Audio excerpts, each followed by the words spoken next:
hombre que dijo: me gloriaré en mis debilidades.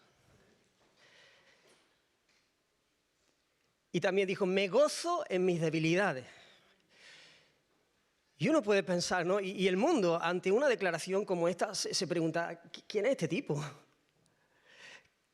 ¿Qué le ha pasado a este hombre o a esta mujer que haya dicho esto? ¿De dónde lo han sacado? ¿Cómo es posible? Porque o se trata de alguien que ha perdido la cabeza, porque esto de gloriarse en la debilidad, jactarse en la debilidad, presumir de su debilidad, gozarse de su debilidad, ¿no? O hay alguien que se le ha ido la cabeza, o es alguien que es un mentiroso, es un fantasma. Está diciendo algo que no se ajusta a la verdad. A ver, tiene la debilidad y bueno, pues dice que se goza y que se gloría, pero eso no es verdad.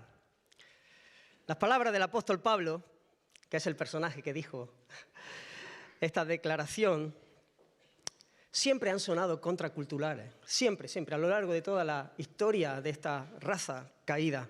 Pero creo que hoy, si cabe, todavía un poco más. Vivimos inmersos en un mundo exhibicionista, donde mucha gente vive para mostrar su mejor perfil, sus logros, sus experiencias. De hecho, para algunos, pareciera que lo que no es sabido por otros, como que no ha existido. Como si no se disfrutase realmente. ¿No? Tengo la necesidad de que otros sepan que yo he disfrutado esto, que yo tengo, que yo soy, porque si no, si se queda como para mí solo, como que no le encuentro yo el regusto plenamente. Y claro, para esto el mundo de las redes sociales, que no sé si se llaman redes sociales porque nos conectan o porque nos enredan, ¿no? Pero bueno, para esto, todo este mundo de redes sociales se ha convertido en un escaparate ideal. Un escaparate donde uno puede desplegar sus fortalezas dejando al margen sus debilidades y sus flaquezas. Y no solamente esto, ¿no? Sino que en multitud de ocasiones se da un paso más, no solamente queriendo mostrar la virtud o lo que tú te consideras en ti que es lo más, tu lado fuerte, tu mejor perfil, sino que se tiende a aparentar. Ya no solamente a mostrar tu fuerza, sino a aparentar que tienes más fuerza de lo que tienes, que eres más guapo de lo que eres, que has vivido experiencias y que tienes una vida más ideal de la que verdaderamente tienes. Simplemente apariencia, cáscara, fachada, careta, sin valorar, sin importar tanto el ser. Están de moda los filtros, están de moda los filtros, ¿no? A veces nos llama la atención cuando vemos algunas fotos de personas con juventud acumulada, ¿no? Personas que ya tienen ciertos años y claro, pues los años van pasando factura y las pieles se arrugan, ya no están tan tersas como en la juventud, pero hay unos filtros maravillosos que te plastifican la cara, ¿no? Porque hay un deseo de tapar, un deseo de verse mejor, un deseo de aparentar lo que realmente no somos, ¿no? Y uno, si solamente ha visto al personaje este que usa filtros y filtros y filtros, y luego se lo encuentra y dice, perdón, no sé quién eres, ¿no? Pero no solamente las personas mayores, también los jóvenes usan el filtro y se retocan. Y aquellos que se consideran que tienen un poquito... no lo tienen como a ellos les gustaría, pues ahí se ponen un poquito más de labios, ¿no? O se ponen, no sé, o los ojos, no sé, bueno, se retocan, filtros. Pero no solamente hay filtros para esconder o para aparentar, lo que tiene que ver con lo físico. También muchas veces tapamos lo que tiene que ver con el alma, con las taras del alma, las arrugas del alma, las debilidades, las flaquezas. Si uno no es consciente de esto, de que hay mucha fachada, al mirar las redes de muchos famosos, de muchos conocidos, que se dedican a dar forma a la manera de pensar de la sociedad, especialmente de los jóvenes, uno podría decir, pero bueno, esta gente tiene que vivir en otro mundo, ¿no? Porque parece que viven en un mundo donde el pecado no lo ha afectado. Parece que viven en el cielo, donde todo es alegría, todo es belleza, todo es conquista, todo es placer. Y muchos se creen este engaño, esta mentira, y viven frustrados, porque no dan la altura, porque no dan el nivel, porque no dan la talla. Y entonces entran en la misma dinámica de querer aparentar. Sin embargo, es significativo que constantemente, ¿no? Yo a veces veo las noticias estas de deporte, me gusta ver cómo van los deportes y a veces consulto esta página de Marca a ver cómo va la cosa. Y constantemente ahí, en una de esas de deportes, aparece, ¿no? Youtuber que se quita la vida porque TikToker, ¿no? Famosa influencer que, ¿no? Y uno ve sus redes y parece un mundo ideal, un mundo feliz, belleza, riqueza, alegría. Pero claro, cuando tú ves estas cosas te das cuenta que había muchas arrugas en el alma, que había mucha tristeza, que había mucha desesperanza, que todo era una careta, que todo era un escaparate, una fachada para que el mundo pueda ver lo que realmente no era, no estaba viviendo, pero anhelaba vivir, anhelaba tener. En Pablo tenemos a un hombre que no solo no usa filtros y se muestra de manera natural, él no se pone filtros, no se tunea, sino que se gloría, se goza en sus propias debilidades. Y quisiera que pudiéramos considerar las palabras del apóstol Pablo que se encuentran en 2 de Corintios, el capítulo 12, versículos del 1 al 10, y ver por qué no se trata ni de alguien que ha perdido la cabeza, de alguien que es una especie de masoquista, no se trata de esto, y tampoco se trata de un mentiroso que finge gozarse en algo que realmente le entristece, sino que es alguien verdaderamente que se alegra, que se goza, que se gloría y además lo hace porque está completamente cuerdo por la gracia de Dios. Así que, 2 de Corintios capítulo 12, vamos a leer los versículos del 1 al 10. Y dice la palabra del Señor: ciertamente no me conviene gloriarme, pero vendré a las visiones y a las revelaciones del Señor.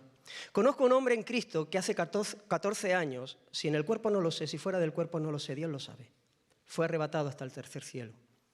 Y conozco al tal hombre, si en el cuerpo o fuera del cuerpo no lo sé, Dios lo sabe, que fue arrebatado al paraíso, donde oyó palabras inefables que no le es dado al hombre expresar. De tal hombre me gloriaré, pero de mí mismo en nada me gloriaré, sino en mis debilidades. Sin embargo, si quisiera gloriarme, no sería insensato porque diría la verdad, pero lo dejo para que nadie piense de mí más de lo que en mí ve u oye de mí. Y para que la grandeza de las revelaciones no me exaltase desmedidamente, me fue dado un aguijón en mi carne, un mensajero de Satanás que me abofetee, para que no me enaltezca sobremanera, respecto a lo cual 3 veces he rogado al Señor que lo quite de mí.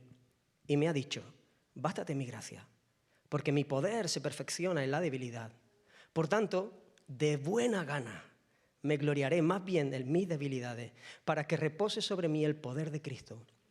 Por lo cual, por amor de Cristo me gozo en las debilidades, en afrentas, en necesidades, en persecuciones, en angustia, porque cuando soy débil, entonces soy fuerte. Vamos a orar un momento otra vez. Señor, te necesitamos, reconocemos nuestra necesidad de ti, nuestra dependencia. Señor, háblanos, Dios mío. Háblanos, Señor. Por favor, queremos rendir nuestro corazón, queremos que tú trates con nosotros. Extiende tu mano poderosa y haz proezas en medio de tu pueblo. Y salva, Señor, si hay alguien que no te conoce. Exhibe, Señor, exhibe tu hermosura en esta mañana. En el nombre de Jesús. Amén. Voy a partir el mensaje en 2, ¿vale? Así que hoy estaremos tratando una parte, la semana que viene, Dios mediante, estaremos tratando la segunda parte. Así que sepáis esto para, bueno, vais a ver que voy saltando cosas y cosas importantes, pero quiero cerrar la semana que viene con un segundo mensaje, no quiero tratarlo todo en el mensaje de hoy. Como venimos viendo, quiero hablar algo en cuanto al contexto donde Pablo cita estas frases, esta declaración. Como venimos viendo en la serie de Judas, de este lado de la eternidad, la Iglesia va a tener que enfrentar la oposición de falsos maestros, de lobos rapaces que tienen vestido de ovejas, que no tienen interés en servir al rebaño, todo lo contrario. El interés es servirse del rebaño. Y en Corinto no iba a ser la excepción. Había algunos de estos lobos que se autoproclamaban apóstoles y que además estaban encantados de haberse conocido. Ellos siempre ponían el foco en sus propias fortalezas, en su propio músculo, para que todos pudieran admirarles. Ellos señalaban y resaltaban, ponían el foco sobre sus dones espirituales, sobre la elocuencia de sus sermones, sobre sus experiencias místicas, etc. Y mientras se pavoneaban delante de los creyentes, no solamente hacían eso como el pavo real que saca sus plumajes para engatusar, no. Además, se encargaban de menospreciar y poner en duda el apostolado, el ministerio apostólico del apóstol Pablo. Por cierto, el padre de ellos, aquel que Dios había usado para levantar la iglesia. Pero estos querían arrastrar tras de sí, esta es una de las marcas de los lobos rapaces, de los falsos maestros. Los falsos maestros no llevan a la gente a Cristo, los llevan hacia sí mismos.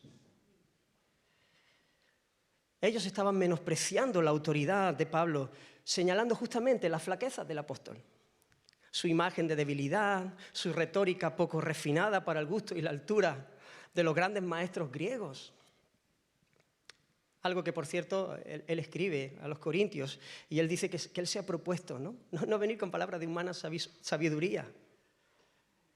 Él ha venido en debilidad, en flaqueza. Él se ha propuesto solamente saber algo delante de ellos, y es a Cristo y a Cristo crucificado. Para que la fe de ellos no esté fundamentada sobre la sabiduría del hombre, sino sobre el poder de Dios. El poder de Dios. El Evangelio es poder de Dios para salvación. También el hecho de que trabajase con sus propias manos para ganarse el sustento y no se le carga a ellos, era considerado en su contra y se señalaba en contra de él. Porque como un maestro no tenía el caché suficiente para vivir de sus seguidores, si no cobrabas, era visto como que tú mismo reconocías tu mediocridad y que no estabas a la altura para estar viviendo de eso. Y además, en aquel tiempo, todo lo que tenía que ver con el trabajo, con las manos, era menospreciado, ¿no? En una cultura donde el pensamiento, ¿no? Los grandes maestros, esos eran lo más alto de la sociedad. A estos superapóstoles, como les llamó el apóstol de manera irónica, no les importaba en absoluto la fe de los corintios. No le importaba la fe, no le importaba dónde estuviese fundamentada. Ellos lo único que podían ofrecer era mensajes elocuentes, palabras, luces de artificio para engatusarlos y para despojarlos. Tenían glamour, tenían oratoria, había belleza en la forma, pero nada de poder de Dios. Y estaba el peligro que aquellos que abrazaron el glorioso mensaje del Evangelio se dejasen influenciar por estos lobos, por estos siervos de Satanás y sufrieran las consecuencias. Por esto Pablo se ve obligado a defender su ministerio, a defender su autoridad, a defender su llamado apostólico que había sido de parte de Dios. Y esto viene haciéndolo desde el capítulo 10 de esta carta, capítulo 10, capítulo 11. Pablo no está presentando esta defensa por dejar su nombre en alto. No está centrando su esfuerzo en salvaguardar su propio honor, su honra, sino que él se ve obligado a hacerlo por amor al Señor y por amor a sus hermanos corintios. Porque si estos falsos maestros desacreditaban al apóstol, al mensajero, al que traía el mensaje del Evangelio, a la vez estaban desacreditando el mensaje. Y si presentamos otro evangelio entonces estamos perdidos. La salud de la iglesia estaba en juego. Y en esta ocasión el apóstol entra en el juego de ellos. No quiero pararme aquí, quiero avanzar muy rápido. Pero él comienza a decir, vosotros os jactáis. Bueno, permitidme un poco de locura. Yo no, voy a transitar el camino que no es el correcto, que no es el ideal, que no es el camino de la sabiduría, pero permitidme un poco de locura. Vosotros decís que tenéis, yo más. Y comienza a desplegar su currículum de su pedigrí como judío, como hebreo, como llamado de Dios, como portador del Evangelio, como ministro de Cristo. Comienza a desplegar sus sufrimientos y bueno, claro, su entrega, su servicio, todo lo que ha pasado por amor a Cristo, y termina hablando de su experiencia. Vosotros habéis tenido experiencia. Vale, yo os voy a contar algo, ¿no? Y esta es la primera parte del texto que hemos leído, cuando él habla de esa visión del paraíso, de ese hombre que ha estado y que ha visto y que ha oído cosas que no puede ni siquiera expresar. Y llegado a este punto, es cuando el apóstol dice, de mí mismo en nada me gloriaré.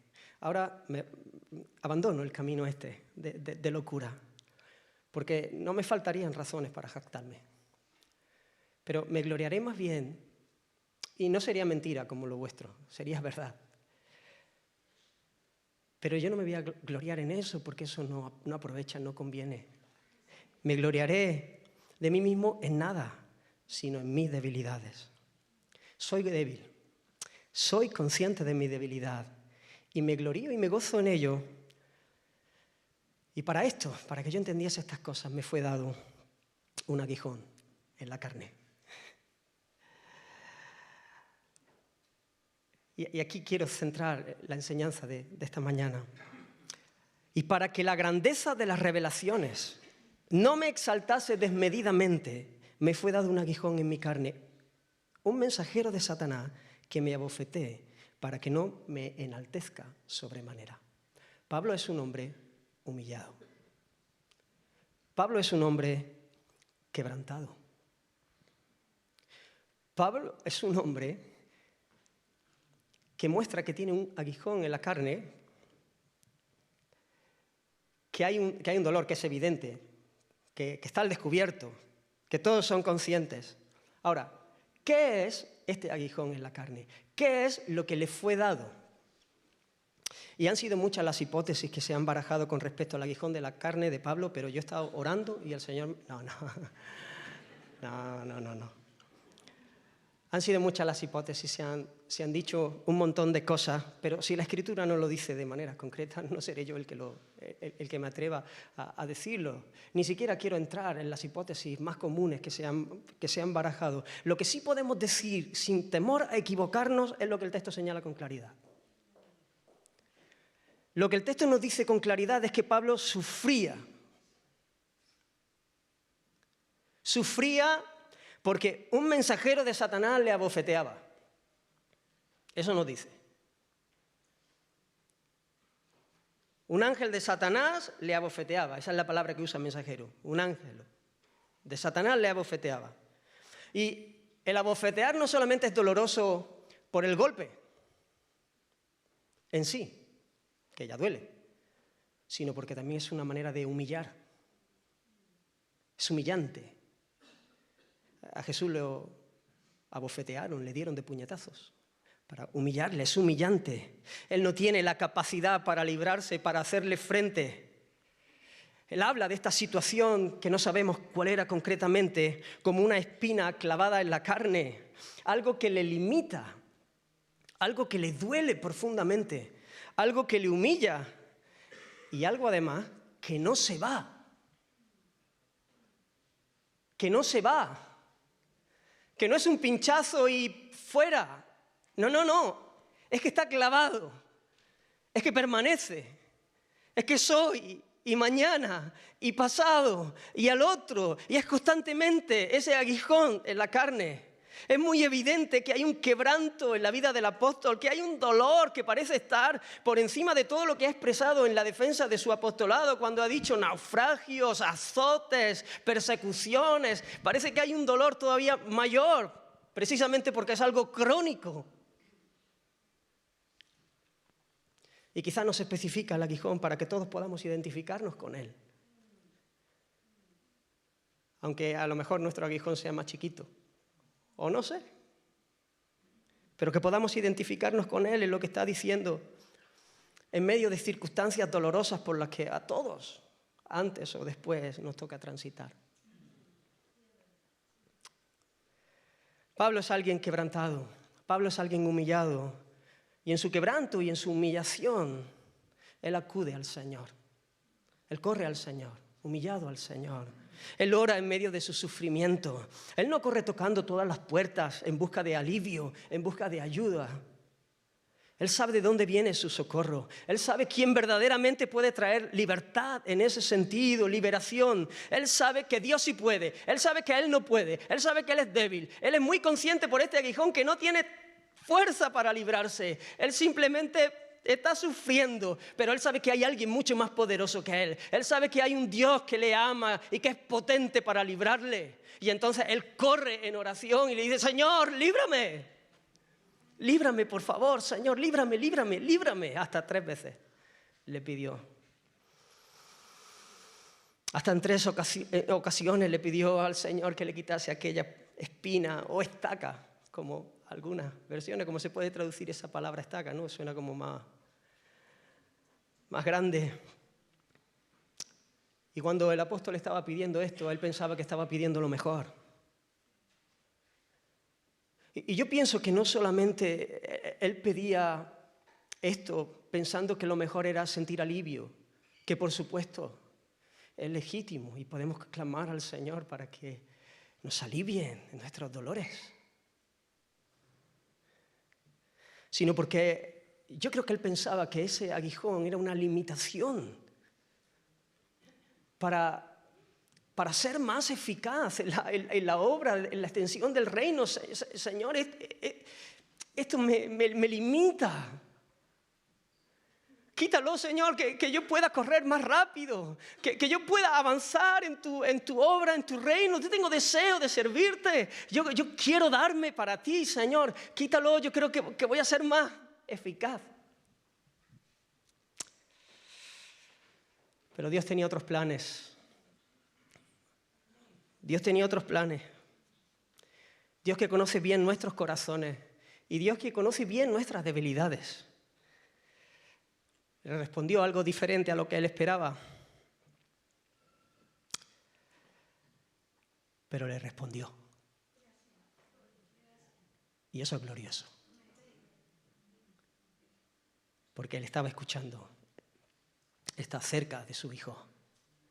Y le respondió, aunque la respuesta que recibió no fue la que él esperaba. Porque el Señor le dijo: bástate mi gracia, y con esta respuesta le dijo: no, te quito el aguijón. El Señor había respondido en otras ocasiones librando al apóstol de situaciones dolorosas. Había manifestado su poder librándolo una y otra vez de 1000 peligros. Pero la respuesta ante estas circunstancias, ante esta situación, ante este aguijón es no. Y a veces pensamos que el hecho de orar compromete a Dios a hacer lo que le pedimos. Pero para nada esto es así, hermano.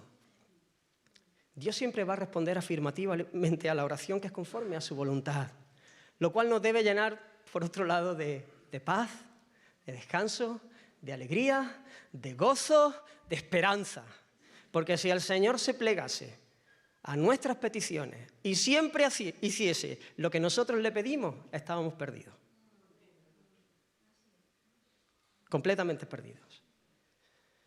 El Señor sabe lo que necesitamos. Pablo ya sabe que le toca seguir sufriendo, que le toca seguir quebrantado, que le toca seguir humillado. Pero esto no es todo lo que sabe Pablo. Porque si esto fuese todo lo que sabe Pablo, no se gloriaría en sus debilidades y no se gozaría en sus debilidades. Pablo sabe algo más. Pablo sabe que él es un hombre amado por Dios. La humillación la recibe, el aguijón en la carne, lo recibe como un abrazo amoroso del Padre. Y por eso se gloria, y por eso se goza, y por eso puede publicarlo, porque sabe que es el favor de Dios, es el beso del cielo que le ama, es el beso del Todopoderoso. Mira cómo él ve el aguijón, y quisiera que pudiera ayudarnos a ver quizás situaciones por las que tú estás atravesando. Que podamos ver con los ojos del Señor y con los ojos que el Señor revela en su palabra y con los ojos que pudo ver el apóstol esta situación. Y concluyamos de la misma manera, sabiéndonos amados por el Señor y gloriándonos en medio de esas circunstancias, en medio de nuestra debilidad, en medio de nuestra flaqueza, en medio de nuestros dolores. Él entiende, hermanos, el origen primero del aguijón. Él entiende quién es el que le ha concedido esta gracia. Es muy evidente que cuando Pablo señala al que le ha dado este aguijón, le ha dado, ¿ves? Le ha dado, no es que él lo merecía ni nada, es una gracia, es un favor, es un regalo del Señor. El que le ha dado este aguijón se está refiriendo al Dios soberano. Él no se está refiriendo al mensajero de Satanás, él se está refiriendo al Dios soberano que gobierna sobre todo y al cual no se le escapa absolutamente nada. Y aunque él menciona a Satanás en todo esto, solo lo muestra como un instrumento en las manos de Dios, para que el plan de Dios se cumpla en su propia vida y en la redención, en la historia de la redención. ¿Recordáis? Igual que Job. El diablo lo pidió para zarandearlo, para reventarlo, para destruirlo, a fin de apagar su culto, a fin de herir a Dios, de alguna manera. Y todos conocéis la historia, ¿no? Cómo arruinó, ¿no? Mató a sus hijos y sus bienes. Y Job dijo, Jehová dio, Jehová quitó, sea el nombre de Jehová bendito. Que el nombre del Señor sea alabado, porque Él es el que da y Él es el que quita. Y después el diablo todavía toca su cuerpo. Y una llaga y dolor, y aumenta, todavía intensifica, es dolor sobre dolor, dolor sobre dolor, dolor sobre dolor. Y para colmo la mujer se acerca a su esposa y le dice, ¿aún retienes tu integridad? Maldice a Dios y muérete. Y él le dijo, como suele hablar cualquiera de las mujeres fatuas, has hablado. ¿Recibiremos de Dios el bien y el mal no lo recibiremos? ¿Cómo? Sí, hermanos, mira cómo Job está viendo el cuadro. ¿Recibiremos de Dios el bien y el mal no lo recibiremos? ¿El mal de quién? ¡De Dios! Y fíjate cómo sigue el texto. En todo esto no pecó Job con sus labios. El mal en el sentido del dolor, del sufrimiento. En todo esto no pecó Job con sus labios. Hermanos, esta visión de la situación tan terrible que estaban viviendo era crucial para afrontarlo con gozo y con esperanza. Si él se hubiese quedado mirando al mensajero de Satanás y el tormento que le causaba, jamás se hubiese podido alegrar. Jamás se hubiese podido alegrar de su flaqueza. Esto le hubiese llevado a desesperar. Muchas veces nosotros, hermanos, estamos sufriendo diferentes circunstancias y nos quedamos mirando solamente el último eslabón de la cadena. Y nos quedamos mirando al mensajero de Satanás, o a este que me traicionó, o a este que me dijo no sé qué, o a este que me está haciendo el vacío, o esta situación. Nos quedamos mirando simplemente el problema y aquel que me causa el problema. Y entonces me enveneno contra él, me enveneno contra la situación, comienzo a quejarme, comienzo a rechinar los dientes y me lleno de amargura. Y he perdido de vista que hay un Dios que gobierna, un Dios que permite, un Dios que controla todas las cosas que llegan a nuestra vida si somos sus hijos y es para nuestro bien. ¿Recordáis José? Sus hermanos quisieron quitarlo de en medio, quisieron matarlo, sus hermanos. No eran sus enemigos, eran sus hermanos, que eran sus enemigos, pero sus hermanos. Lo vendieron a Egipto. Pero bueno, conocéis la historia cuando los hermanos llegan allí y él les declara, siendo un príncipe en Egipto ya, el segundo, después de Faraón en Egipto, les dice: yo soy José, vuestro hermano, el que vendisteis para Egipto. Ahora pues no os entristezcáis ni os pese de haberme vendido acá. Porque para preservación de vida me envió Dios delante de vosotros. Sus hermanos no tenían en mente bendecirlo, por supuesto que no. Ellos quisieron quitárselo de en medio. Y por cierto, eran completamente responsables de su maldad, de su pecado. Pero José, estando allí, pudo ver el recorrido, el trato de Dios, el favor de Dios, las misericordias de Dios, y pudo concluir, pudo estar convencido de que Dios, el que gobierna, ha estado presente durante toda la historia, ha estado orquestando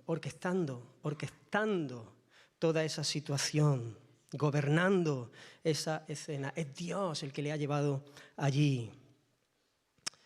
Piensa en esa circunstancia difícil que estás viviendo. Puedes mirar con los ojos de la fe y ver al Dios de amor, o solo ves al que te hace daño, al que te hiere. La situación solamente. Cuando vemos que el Señor está detrás de todo sufrimiento, no habla de que tengamos un Dios descuidado o perverso, sino que hay un propósito de bien con aquello que viene a nuestra vida. El Señor es bueno, Él nos ama. Pablo se podía gloriar y gozar en medio de esa circunstancia que hacía evidente su flaqueza, porque se sabía amado y sabía que era lo mejor que le podía pasar, que tras esos sufrimientos estaba el bien más alto, que no se iba a alcanzar ese bien que Dios tenía preparado para él sin la ayuda de ese aguijón, de ese sufrimiento, que el dolor del aguijón no se podía comparar con la bendición que Dios quería traer a su vida por medio de él. Él se supo amado y por eso no solamente miramos qué es el aguijón, no solamente miramos quién le ha dado ese aguijón finalmente, también podemos mirar al propósito. Hay un propósito, hay un para qué, y es un propósito de bien, es un propósito de bendición. Y esto es lo que hace evidente que es Dios el que está detrás de esta concesión, es Dios el que está detrás de esta gracia. El propósito que Dios tenía con el apóstol era que se mantuviera en humildad, que no cediese a la tentación del orgullo y viniese a jactarse y a tropezar y a matar el culto. Y aquí se ve con mucha claridad que el mensajero de Satanás está contribuyendo para la santidad del apóstol. Claro que esa no era su intención ni su deseo. El mensajero de Satanás que le abofetea tiene un deseo de herirle, de acabar con él, de matarlo, Seguro que hubiese preferido no abofetearle, no infringirle ese daño y que se hubiese envanecido y deslizado en el pecado del orgullo. Pero Dios está en control, ya lo hemos dicho una y otra vez. Dios está gobernando para el bien de los suyos y el poder de Satanás está restringido en la vida de sus hijos, de manera que Él da permiso para un propósito de bendición, que siempre su propósito, hermanos, siempre su propósito es de bien para nosotros. Sabemos que a los que aman a Dios, todas las cosas ayudan a bien. Esto es, a los que conforme a su propósito son llamados. El que comenzó en nosotros la buena obra, la perfeccionará hasta el día de Jesucristo. El Padre que nos escogió en Él, en el Hijo, en Cristo, antes de la fundación del mundo para que fuésemos santos y sin mancha delante de Él. ¿Crees esto? ¿Crees esto de verdad? ¿Crees que el Señor te ama de manera que toda circunstancia, que todas las cosas por las que tú atraviesas cooperan para tu bien?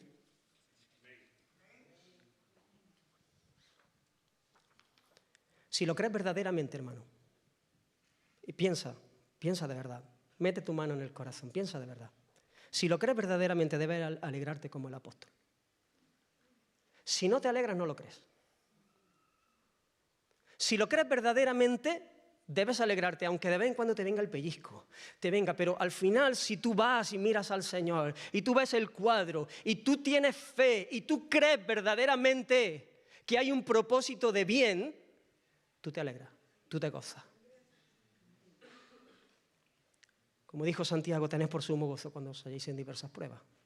Claro, esto el mundo no lo entiende. Es que es imposible de entender, a menos que Dios nos haya dado un nuevo corazón, nos haya dado ojos para verle, para conocerle y para saber que Él es el Todopoderoso, que Él es el Dios de amor y que Él tiene un propósito imparable y su propósito es de bien para nosotros.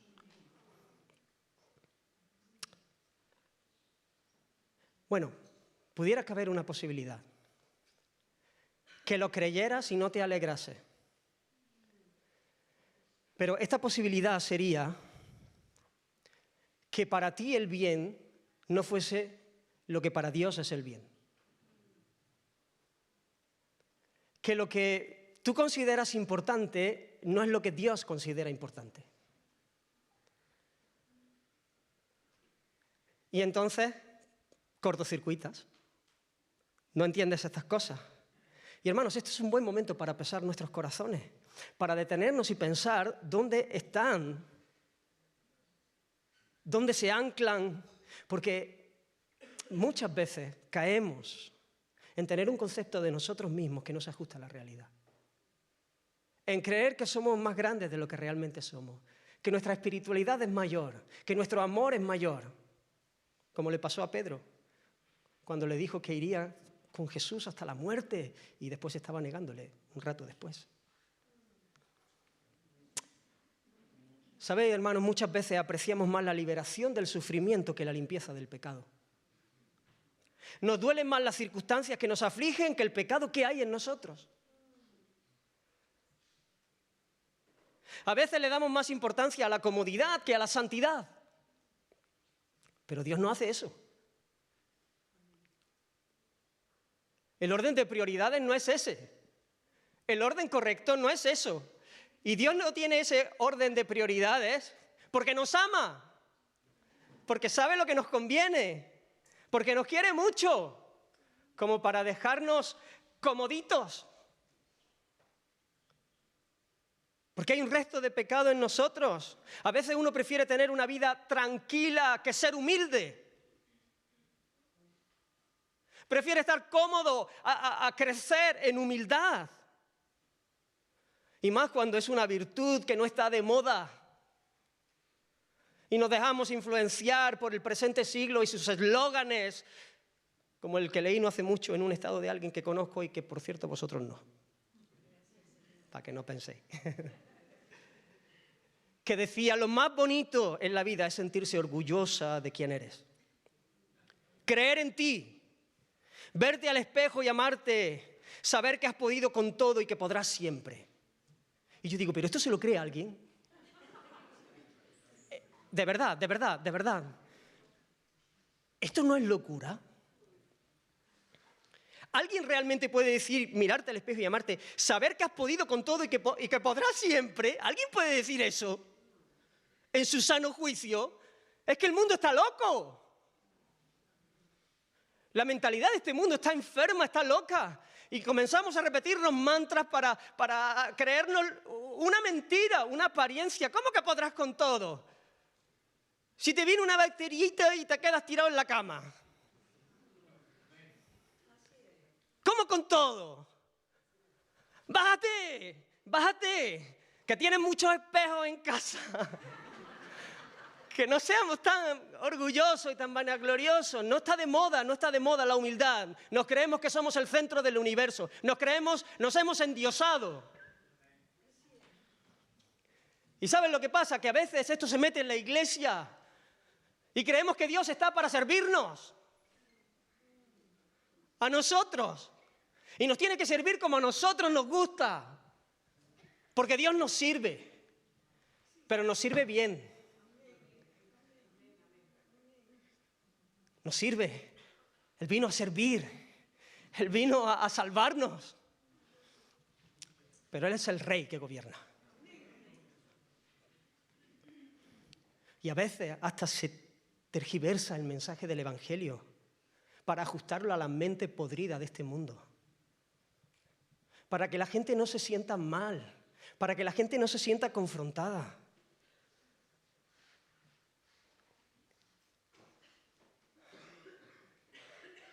Y se presenta un mensaje que alimenta esta mentalidad egocéntrica y mimada y que nos mutila para el verdadero gozo que experimentan los santos, no los acomodados. El gozo que experimentan los santos.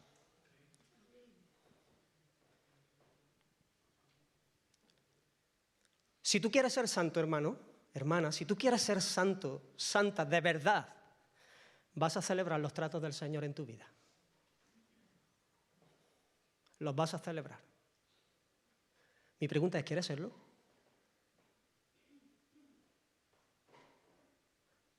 ¿O prefieres quedarte con tu orgullo? ¿Prefieres quedarte con tu pecado y vivir tranquilamente y que el Señor me arrime algunas bendiciones que me hagan la vida más sencilla? Te lo estoy preguntando en serio. Porque de verdad, hermanos, a veces pensamos que nuestras reacciones, nuestras alegrías, nuestras tristezas evidencian, manifiestan dónde está nuestro corazón.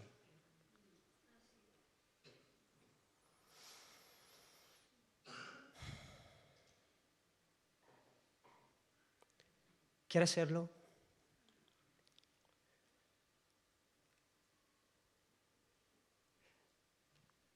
Mira cómo enfrenta lo que enfrenta, las circunstancias que enfrenta. Y ahí tienes la respuesta. Quizás hoy puedes decir, Señor, sácame de aquí. Señor, dame luz. Me estoy dando cuenta que yo estoy viviendo plegado para mí mismo, que yo no me alegro como se alegraba el apóstol, porque tengo una mentalidad estrecha, porque me he conformado a este siglo, porque...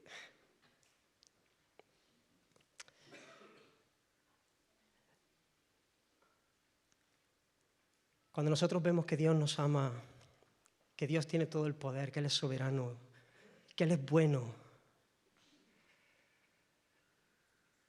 nosotros vamos a descansar en sus tratos porque sabemos que Él tiene un propósito y Él quiere transformarnos, Él quiere que seamos santos, Él quiere realmente quitar lo que debe ser quitado, lo que nos hace daño. El enfermo de cáncer celebra la cirugía por dolorosa que sea.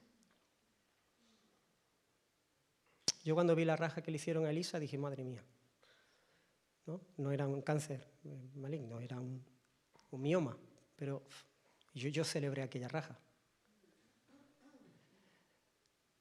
Porque aquella raja tenía un propósito y era librarle de un mal infinitamente superior. El dolor de la cirugía venía a salvarle. Lo que estaba dentro venía a quitarle la vida. Y esa es la diferencia. ¿Creeremos al Señor? ¿Nos habremos amado? ¿O estaremos pateando y diciendo, Señor, que no me abras por ahí? Señor, que no. Y está queriendo quitarte ese cáncer. Y está queriendo quitar ese tumor. Y tú, que no. Y nos enfadamos y no. ¿Confías en Él o dudas de su amor? Hudson Taylor dijo, en un periodo difícil es más importante descubrir lo que Dios quiere, decirme, y yo añadiría lo que Dios quiere hacer en nosotros, que salir lo antes posible.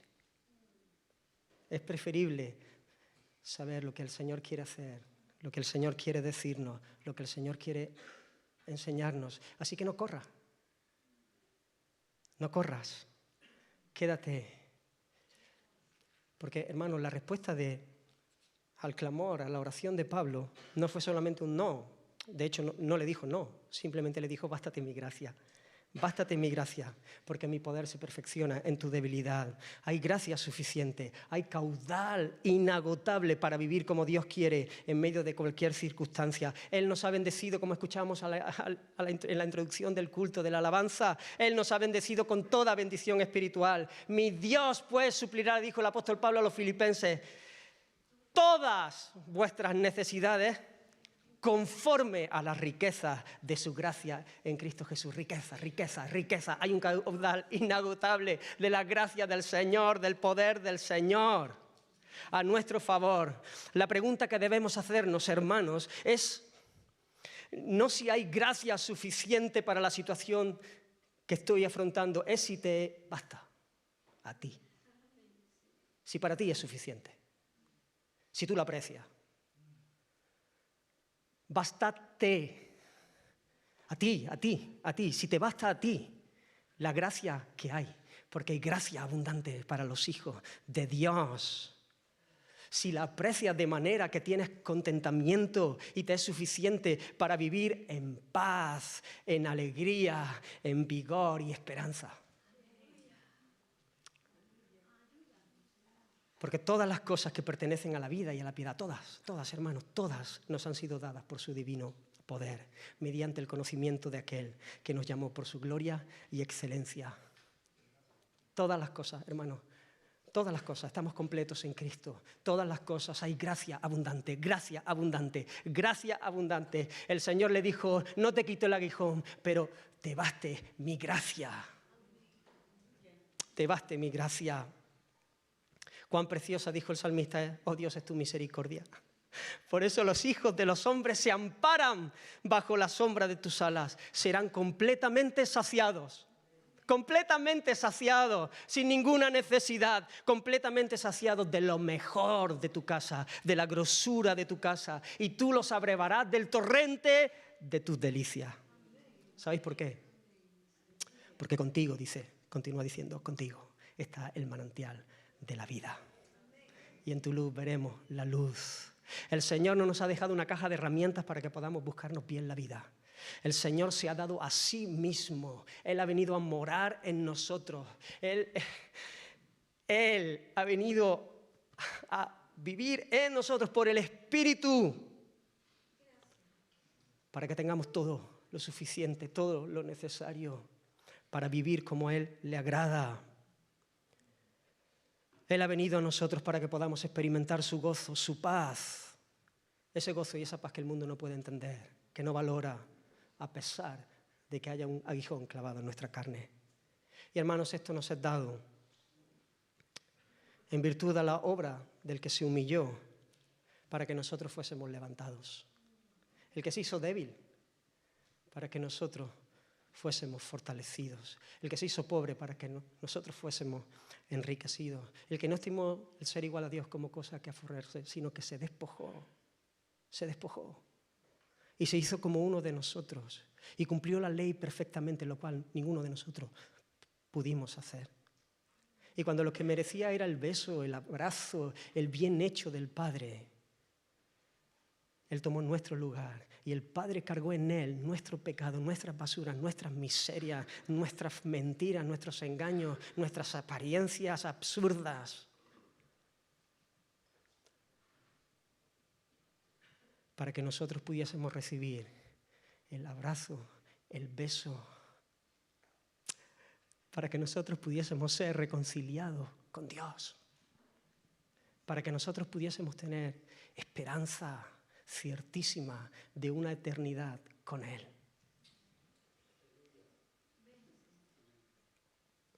Mira el amor de Dios. Mira el amor de Dios. Mira la cruz. Aún siendo pecadores, Cristo murió por nosotros. Pablo se sabía amado por el Señor. Cuando el perseguidor de la iglesia se encontró a aquel a quien perseguía, no recibió un golpe definitivo, aunque bueno, se daría un golpe cuando se cayó del caballo. Pero no recibió un golpe que era lo que merecía y quizá lo que esperaba, porque temblaba mucho Pablo. cuando vio que estaba persiguiendo al Eterno, al Cristo de Dios, recibió un beso, recibió gracia, recibió perdón de pecado, recibió una tarea, una encomienda. Hubo gracia, gracia, gracia. Y él se sabía amado. Por esto el apóstol es manso y se somete con gozo a la voluntad del Señor que le ama. Y no solamente que le ama, sino que sabe amarle, porque hermanos, nosotros nos amamos, pero no sabemos amarnos en muchísimas ocasiones. Y nos damos las cosas que no nos convienen. Pero el Señor no solamente nos ama, sino que es que sabe amarnos y nos da lo que necesitamos.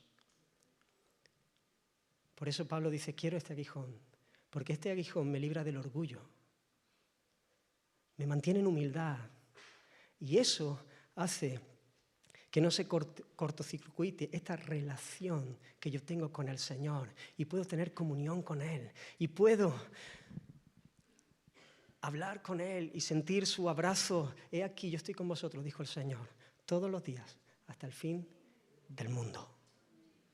Pablo se sabe amado por el Señor. Termino. Vivimos vidas mansas.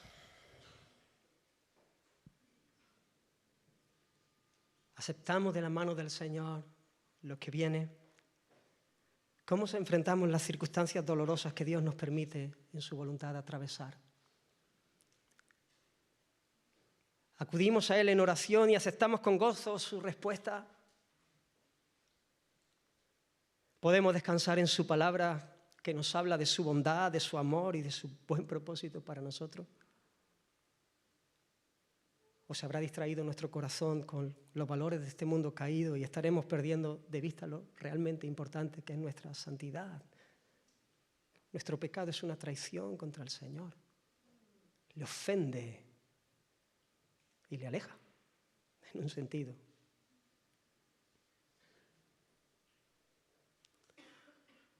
¿Hay gozo? ¿Te glorías? ¿O hay tristeza? ¿Hay queja? ¿Hay rebeldía en nuestro corazón? Que el Señor nos ayude a poder ver como lo hizo el apóstol Pablo, por la gracia de Dios. Y de verdad, de manera auténtica, podamos gozarnos en medio de cualquier sufrimiento, sabiendo que el Señor nos guarda, nos ama y siempre nos dará lo mejor para que estemos con Él. Nos está preparando para eso. Para eso es el aguijón. Nos está preparando para eso, para estar con Él.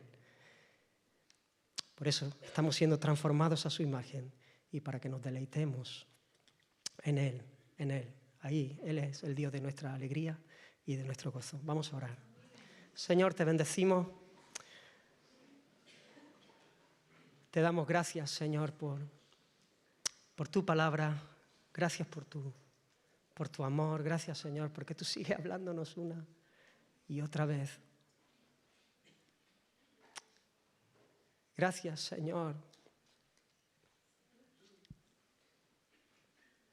porque tú encontraste en ti mismo, Señor, la razón para amarnos, no en nosotros, no éramos amables. Señor, te bendecimos, Dios mío. Te pedimos, Señor, que tú sigas abriendo nuestros ojos, que tú arranques de nosotros, Dios mío, aquello que nos distrae, Señor. Aquello, Señor, que nos hace bajar la mirada, Señor, perderla, Señor, perderte de vista. Oh, Dios mío, te pedimos perdón, Señor, cuando nos hemos dejado llevar, cuando hemos mirado para otro lado, Señor, cuando nos hemos enamorado, Señor, de las tonterías de este mundo que nos hieren y que te ofenden a ti, Señor. Ten misericordia de nosotros, levántanos, Señor. Queremos vivir para la gloria de tu nombre. Queremos decirte, Señor, que confiamos en ti. Tú eres confiable, tú eres fiel, tú eres bueno, Señor. Señor, lo que tengas que hacer en nosotros para hacernos más parecidos a ti. Cumple, Señor, tu voluntad en nuestras vidas. Señor, te lo ruego, Dios mío, bendice a cada uno de mis hermanos, visita cada hogar, cada familia, cada vida, cada corazón. Salva, Señor, en esta hora. En el nombre de Jesús. Amén y amén. Bueno, ¿qué os parece si respondemos al Señor? Piensa en todas estas cosas mientras cantamos un canto que hemos cantado ya, que habla del amor de Cristo. Porque a lo mejor tú estás pasando un momento de mucha debilidad, donde te sientes humillado, roto, quebrantado, pero no te quedes ahí. Tienes que saberte, aparte de humillado, debes saberte amado, amado por el Señor. Vamos a cantar con todo nuestro corazón y vamos a responder, hermanos, si vemos que hay una actitud que no es correcta delante del Señor. Responde, ven en arrepentimiento, no pases a otra cosa, por favor, por amor a tu alma, por amor al Señor. Responde, responde, responde.